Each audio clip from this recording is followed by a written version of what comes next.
Cool. So monopoly, first thing is just knowing that when it says monopoly, it could mean two things, but they're both the same in terms of how we analyze them. It could mean a pure monopoly, or it could mean a firm with monopoly power. But when we analyze like how they behave, whether they're good or bad, it's the same thing. It doesn't matter. But just so that you're specific, that's when there's a sole seller in the market. And that's when a firm has more than 25% market share. There's different definitions for monopoly power, but that's a common one. Just any firm that has a high market share. So Apple has more than 25% market share, so it has monopoly power. Um, let's start as always with the characteristics. So barriers to entry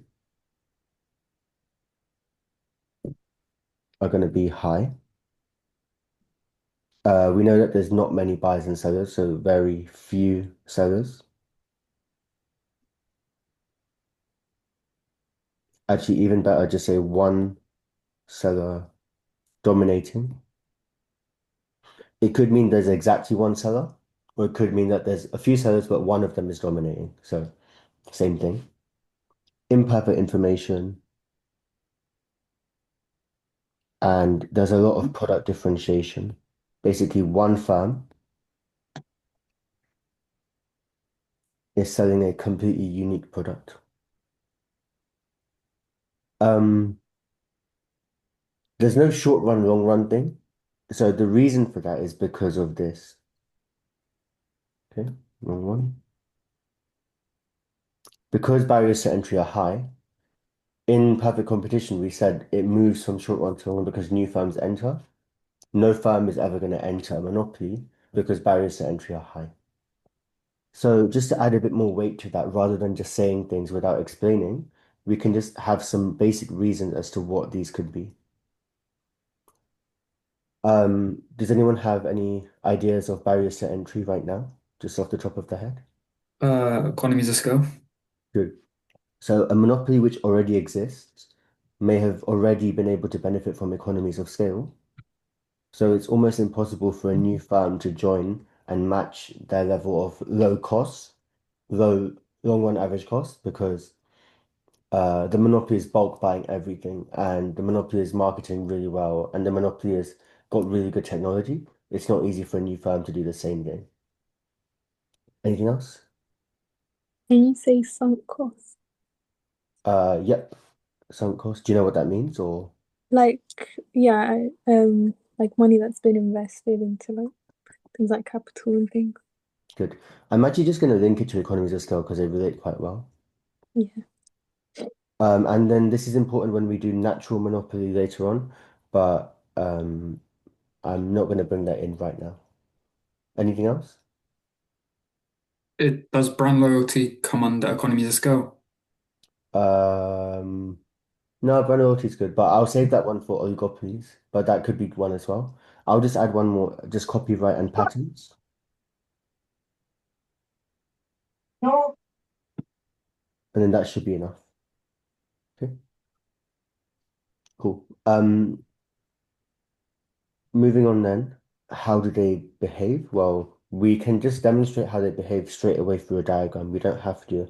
In market structures, if you understand and you know your diagrams, you can just go straight into your diagrams early in your paragraphs without discussing too much, and then use your diagrams to talk afterwards. Um, we don't need to show the market. We just need to show the firm. The firm will care about its price, costs, and revenue, and it will try to figure out where to produce, what quantity to produce. We're back to having a normal average revenue curve. And we have a normal U-shaped average cost curve. Um, just like always, the marginal cost curve cuts through the bottom of the average cost curve.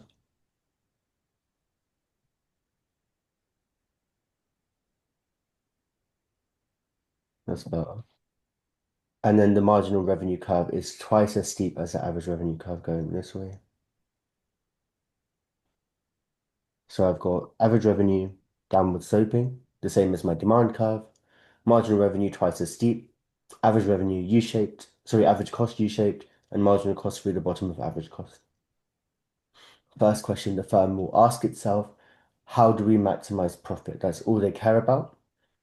So we look for the point where MC equals MR, profit maximized, MC equals MR. Go down. That only tells us the quantity, not the price.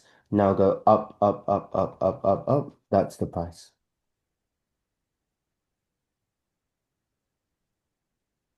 Same thing, go back down to quantity and go up, up, up, up, up until the average cost curve, and that tells us the average cost. The shaded rectangle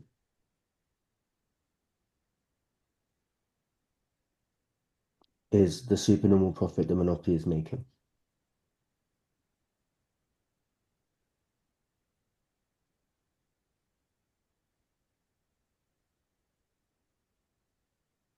What can they do with that? They can pay shareholders, or they can reinvest.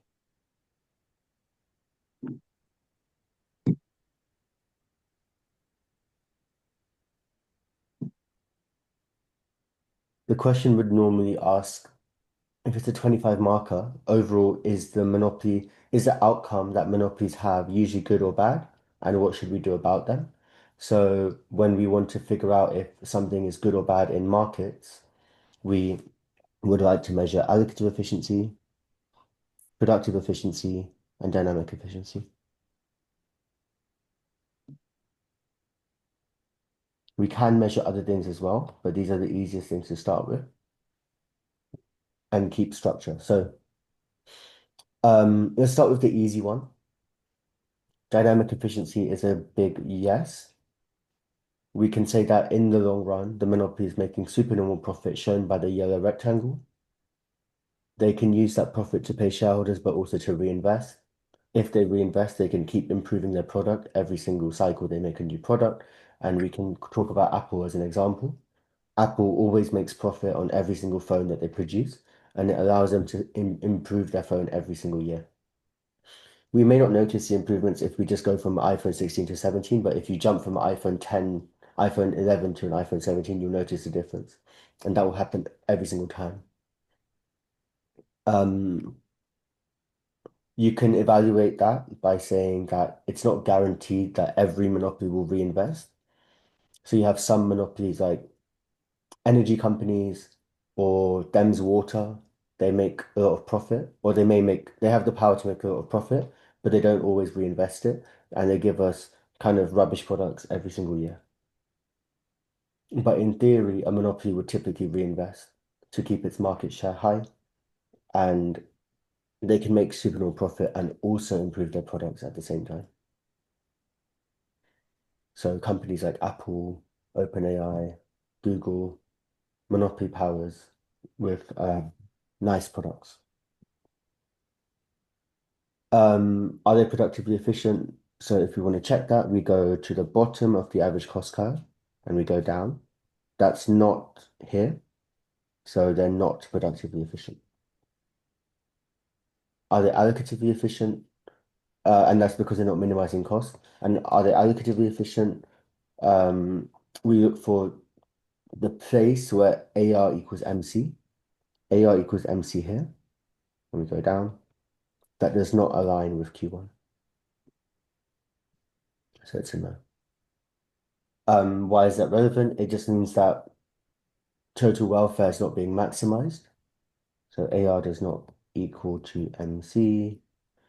And that just means that consumer surplus is likely to be very low. Low consumer surplus. That means consumers are